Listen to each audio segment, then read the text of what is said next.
Hello ladies and gentlemen, I am the Grand Cat, and today, on the left, the Edge Marquis is playing Chumley, and he is putting both of his star chips up against the Situation on the right, who is playing Chazz, and he's putting both of his star chips on the field, so one of these players will be eliminated after this match. Oh no! God, It's Jama the first time time for we've some seen Jama a Jama. crime. It's the first time we've seen a Jama, and it's against Chumley. One. That's a pretty good sign for our Jamas, immediately rolling a 1. I'll go first, just in case I get instantly Ojama kinged. One of That these teams does will make be sense. eliminated, and God, we can only hope it's Ojama. So rude. Have you all at the start of the duel? Oh, Um, the mighty, mighty Chumley Huffington. Set, pass. Smart.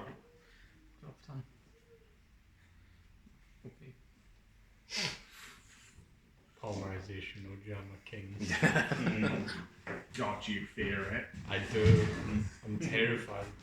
You should be. Play Dark Hole, then Polymerization of It's Jama King. happening. You're about to be Ojama King. I think I am. Oh, Jama King. Just reading all the flavor text. Just reading all the flavor text of all of the vanilla Jamas. It's like, do they do some? He often butts in. Situation acting exactly like Chazz listening to the advice of a Jama Yellow. Listen to Ojama Yellow so he knows what not to do. Yeah, just like, alright, you tell me what to do. And it's like, do this. Okay, I shall do the exact opposite. God, Chaz really did have a fate worse than death. You know, when I'm going through life and I'm faced with an uncertain situation, I always ask myself, what would Ojama Yellow do? And then I don't do whatever that is. Right, actually. You gotta love Chaz had no Okay, so weak don't cards, do that. so you had to go to an abandoned well in the forest to get some, Yeah. which were filled with ghosts. Chaz had a good deck, and then he just That chose seemed to to get all a fall worse around. deck. I think it's a bit of a stretch to say I've had a good deck, get a playable deck. I think the whole idea was that he had all of his decks taken off him because, like, they were bought by his brothers or something. Yep. And then he had to go and find cards. So he had to just go and, like, take, like, the crappiest cards that people were like, ugh, a common? And threw them into a well. I specifically went to this one well in the middle of the forest, threw it away, and then left. I'm pretty sure that he also, like, he climbed, like, Everest to find He commons. left the He school. was ripping. Yeah. He was defeated or something. He was ripping commons out of ice in the And walls. then he went to, like, West Academy and took on 10 people and then played Ring of Destruction and then Ring of Defense so that he was the only one that didn't lose. And they were like, that seems unfair. And then there was Metal Zoro. Yep. Zoro. Metal Zoro. Oh, Metal Zone number 2. Ojama. Yeah, it was probably Bandit Keith. Was Bandit Keith coming back from the dead for the 5th time? Yep. He has a bad habit of doing that. So we could stick another child in a warehouse and set it on fire. Ah, yes, Bandit Keith the Deathless. I think it's Monster. It's monster. Okay. Yeah. That can't be Ojama Blue, so yeah, Ojama Blue. So he went to the Duel Academy to find another child to set on fire. You can normally say. Do you think Bandit Keith, like, did, what? Is it Koshi the Deathless? Like, where he, like, rips out his soul and puts it into an egg, and then he feeds the egg to a bird, and then he feeds the bird to a lizard, or... No, he feeds the bird to a rabbit, and then he buries the rabbit underneath an oak so that no one can destroy his soul, so that he's, like, forever deathless. And also... What weird lunch thing is this? It's where glitches originally come from. It's the Slavic tale of Kochi the Deathless. You see, Yeah. he could have been doing that, or just off screen he was drawing a lot of machine symbols. You need to tribute something. So But, if you summon something just now, you can then use your normal summon to tribute something. He was just really hoping to get Yugi's blood at any point during the That duel. goes Memphis. Then I tribute it. Mhm. For Sure.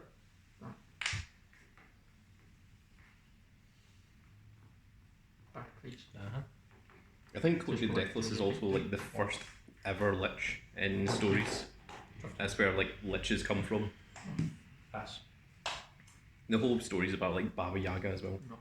Great. You know, Yeah. Baba Yaga. It's always about Baba Yaga. Because Coach the Deathless had a magical horse, and it was able to outrun any other horse in the land. And it's the whole story of this guy that Ivan. It's written Ivan, but it's pronounced Ivan. He ends up marrying this warrior princess, and the princess says, "Whatever you do, don't go into like the top room of the top tower of my thing." And him seeking adventure goes in there, and he finds this old disabled man who is like, "Oh, I'm dying of thirst and everything." And says, "Can you bring me some water?" And he brings him a bucket of water, and he drinks the entire bucket of water. And he says, "Oh, that's not enough. I need more. You know, can you do this? You know, for a poor dying old man." And he gives him 12 buckets of water, and then it turns out that that's Kochi the Deathless, and that this warrior princess had defeated him but couldn't kill him, so she had him locked up in the tower for 10 years without any food or drink or any kind of light or anything. And from that, you know, from getting like the 12 buckets of water, his strength reveals. He breaks his own chains, and then he turns into a tornado and flies out the window. And then he demands to get revenge on the princess that had defeated him. So that's what he does, and then Ivan has to go around the world trying to find out where she is. And then he eventually finds her, and he waits until it's something like Kochi. I'm thinking that his name isn't actually Kochi, it's like Koshin or something. But he leaves the castle, and then Ivan runs in, saves his girlfriend, and they ride off on a horse, and then Kochi on his magical horse like runs by them and knocks the horse over, and he says, "I will let you live this one time." And then he takes prisoner the princess and goes back, and he's like, then I should make sure not to get caught again. And then he does the exact same thing, and this time like Kochi's like, "Alright, I showed leniency once, I'm not doing it twice." And he kills Ivan or Ivan and cuts them all up and puts them into a barrel and throws them out into the ocean so that he won't be a problem. And then Ivan's 3 sisters' husbands are all wizards of different types. They find the barrel and they take it back to the shore, and then they put his body back together, and they say, "We don't know if this magic spell will work twice, so if you get killed again, that's it." And he's like, okay, well, this guy's got a magical horse, so how do I do that? How do I beat him? And it's like, he must have got that magical horse from Baba Yaga. So he ends up going to the Baba Yaga, and there's this whole nonsense about you have to flap this washcloth 3 times to get a bridge to come out of the fire, because the Baba Yaga's house is surrounded by fire. And then he goes to Baba Yaga, and Baba Yaga's like, "Oh yeah, I've got loads of magical horses, the fastest horses in the land." And he's like, if you can round them up, then 3 Death Kangaroo.